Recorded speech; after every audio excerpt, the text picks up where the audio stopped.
Hi friends, welcome to our channel.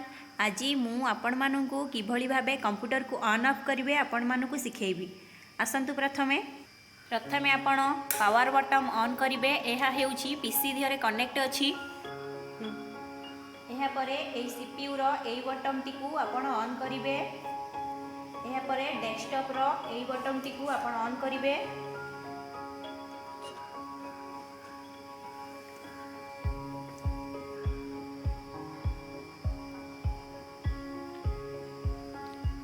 देखु एबे system T आमर ओपन हो गला। यार पासवर्ड आमर अच्छी आम लॉक करके पासवर्ड रखीचु। मुझे यार प्रथमे माउस टी को क्लिक करेंगे। यार पासवर्ड अच्छी मो पासवर्ड मारुची। यापर यह ओपन हो गला। जितेबले भी आप सिस्टम ओपन करेंगे प्रथमे राइट क्लिक करेंगे।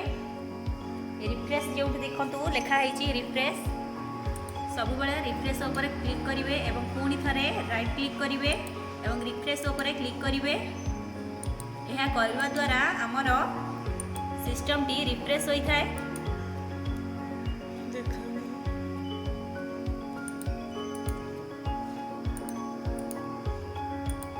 तो आशा करुँची निश्चित भाव आपण कंप्यूटर रे आपण किभली ऑन करेंगे ऑफ करेंगे आपण शिखिबे। तो यह परे मु आपन को ऑन ऑफ केवल शिखाऊँगी। यही जो आमर विंडोज एटा हूँ 10 अच्छी न्यू वर्सन अच्छी। तो यही जो आमर स्टार्ट बटन अच्छी ये जो स्टार्ट बटन अच्छी आर ऊपर क्लिक करेंगे एवं ये जो यही चिन्हटे अच्छी यहाँ पर क्लिक करेंगे। क्लिक कलापर जो शटडाउन लिखाई यहाँ पर आम क्लिक करदे यह शटडाउन हो क्लोज हो। देखु एबे आमर शटडाउन हो गला पीसी।